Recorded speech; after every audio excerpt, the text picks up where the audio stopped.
के लिए कल्याणकारी घोषणाएं होंगी। साथ ही उन्होंने मुख्यमंत्री से हर वर्ग को ध्यान में रखते हुए बजट में विशेष छूट देने की मांग उठाई है।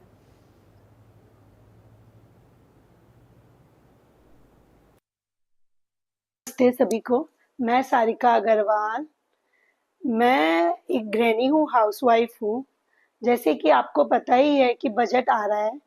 मैं चाहती हूँ गवर्नमेंट को बोलना बजट के कि प्लीज़ हमारे जो हाउसवाइफ है उन पे थोड़ा ध्यान दिया जाए।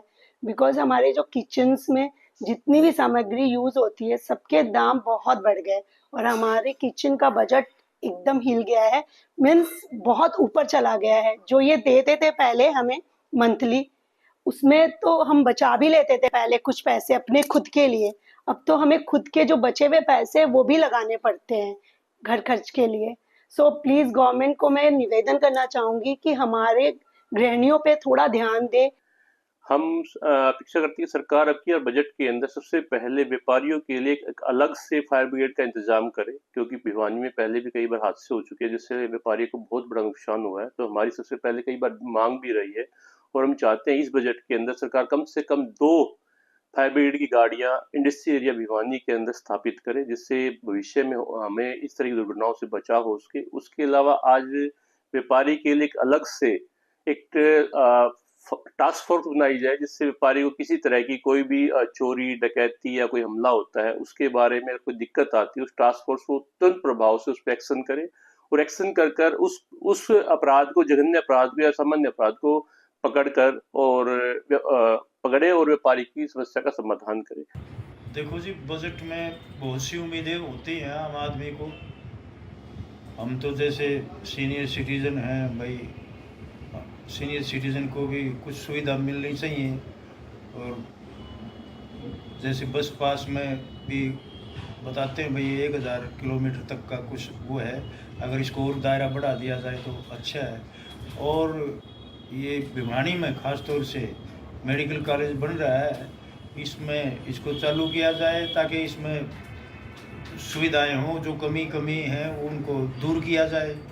और SC/ST के बच्चों के लिए जो वजीफे की सुविधा थी, सुनने में आया है कि लगभग बंद हो गया है वो, तो ऐसी सुविधाएं तो मिलनी चाहिए। हरियाणा का जो अब बजट आने वाला है उसके अंदर हरियाणा सरकार को मध्यम वर्ग को ये देख करके उनकी महंगाई है जो आजकल, उस पर भी कंट्रोल करना चाहिए। बाकी जो समाज में जैसे SC/ST वर्ग के जो छात्र छात्रा हैं इनको वजीफा मिलता था, लगभग या तो मिलता ही नहीं, मिलता है तो बहुत लेट मिलता है। और SC बच्चों को पहले सरकार किताब खरीदने के लिए लोन देती थी हर वर्ष, अब वो बिल्कुल बंद कर दिया। इसको पुनः चालू किया जाए ताकि बच्चा एडमिशन लेने के बाद अपना पाठ्यक्रम की किताबें खरीद सके। तो वहीं हरियाणा सरकार का बजट कल पेश होगा। हरियाणा के बजट से लोगों को काफी उम्मीदें हैं। एक तरफ जहां युवा सरकार से काफी ज्यादा उम्मीदें लगाए बैठे हैं, तो आम जन भी सरकार से काफी उम्मीदें लगा करके बैठी है। इसका कारण अब की बार हरियाणा में मुख्यमंत्री नायब सैनी के नेतृत्व में सरकार बनी है। लोगों को मुख्यमंत्री नायब सैनी से काफी उम्मीदें हैं। जिस प्रकार से नायब सैनी एक के बाद एक जनहित के फैसले ले रहे हैं, युवाओं को सरकार से इसे लेकर के काफी उम्मीद है।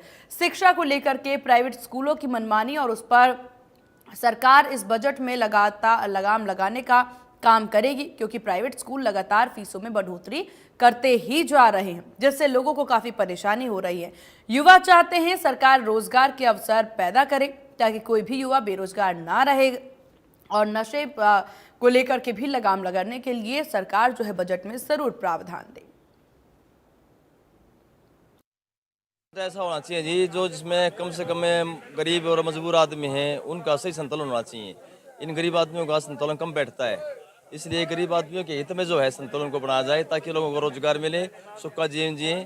और इस सरकार से भारी उम्मीद है लोगों को, इसीलिए जो ना लोगों ने नायब सैनी को अपना CM बनाया है। जो बजट आने वाला है, मेरी उससे यही उम्मीद है कि जो हमारे युवा हैं जो रोज़गार चाहते हैं उन्हें रोज़गार मिले, और जो हमारे जो स्कूलों में जो इतनी फ़ीस बढ़ी जा रही है उसमें थोड़ी सी लगाम लगाई जाए। और अगर युवाओं को रोज़गार मिलेगा तो जो युवा हैं हमारे वो गलत दिशा में नहीं जाएंगे। इससे जो हमारा युवा है वो बहुत अच्छी सीख मिलेगी उनको आगे भी। हम ये डिमांड करते हैं, चाहते हैं कि जो बजट आने वाला है उससे मतलब जो युवा हैं उनको रोज़गार मिले, थोड़ा सा महंगाई कम हो। मार्केट में महंगाई बहुत ज़्यादा हो रही है, स्कूल्स की उनकी फ़ीस कम हो, प्राइवेट स्कूल्स की, और बच्चे हैं वो मतलब गलत तरफ ना जाए, नशे में ना जाए, गलत पंगों में ना पड़े, मतलब वो भी सही रहे। बजट से हर बार ये उम्मीद रहती है कि बजट में हमेशा शिक्षा के सुधारों में शिक्षा के प्रति बजट बढ़ के आए, ताकि शिक्षा में विकास विस्तार हो सके।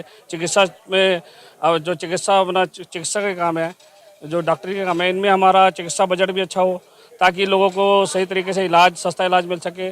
और उसके अलावा प्राइवेट स्कूलों की जो मनमानी चलती है, मनमानी फीस जो इनकी हर बार बढ़ाई जाती है, तो इन पर थोड़ा सा लगाम लगना चाहिए। बाकी मेरे हिसाब से हरियाणा सरकार जनता के प्रति ध्यान में रखते हुए सभी बातों को ध्यान में रखेगी, और बजट इस बार जनता का बजट बनाएगी, जिसमें चिकित्सा और शिक्षा और इन सभी बातों का पूरा ध्यान रखा जाएगा।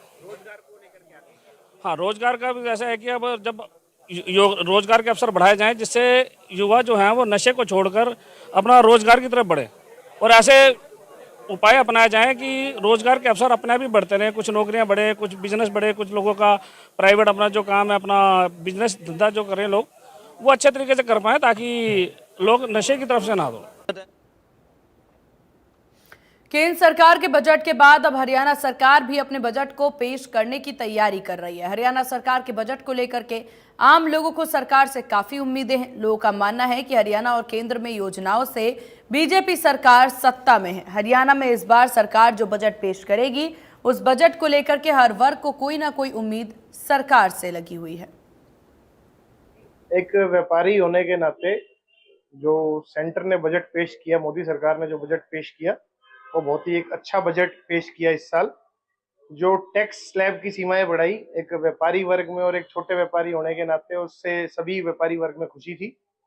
कुछ उम्मीदें स्टेट के बजट से भी हम कर रहे हैं। सबसे पहली उम्मीद ये करते हैं कि जो आज के समय पे एजुकेशन और हेल्थ केयर सबसे बड़ी चीजें दो हैं जो एक आम आदमी चाहता है, तो सरकार से, नायब सिंह सैनी सरकार से यही उम्मीद है कि हेल्थ केयर में और एजुकेशन डिपार्टमेंट के अंदर हमारा जो बजट है वो ज्यादा खर्च होना चाहिए बाकी चीजों के मुताबिक। हरियाणा बजट सरकार जो दे रही है, बीजेपी सरकार का लगातार तीसरी बार विजय होना, लगातार ये बजट पेश करना, सरकार से जनता प्रसन्न है और इसी प्रसन्नता को सरकार जारी रखेगी। और उम्मीद है नगर पालिका को भी पूरा बजट मिलता है। पूरा बजट के साथ नगर पालिका हमारा पूरी सेवा करती है। उसमें स्वच्छता, सरकार के रोड और हॉस्पिटल्स, सरकार की तरफ से हर तरह से डेवलपमेंट बहुत अच्छी दिशा में चल रहे हैं। और जो छोटी मोटी शिकायत प्रॉपर्टी आईडी डेवलपमेंट और रजिस्ट्री के लिए होती हैं, वो भी सरकार बहुत ध्यान रख रही है और धीरे धीरे दूर हो रही हैं। कुछ कॉलोनियां हैं जो अवैध हैं, सरकार धीरे धीरे उनको वैध कर रही है।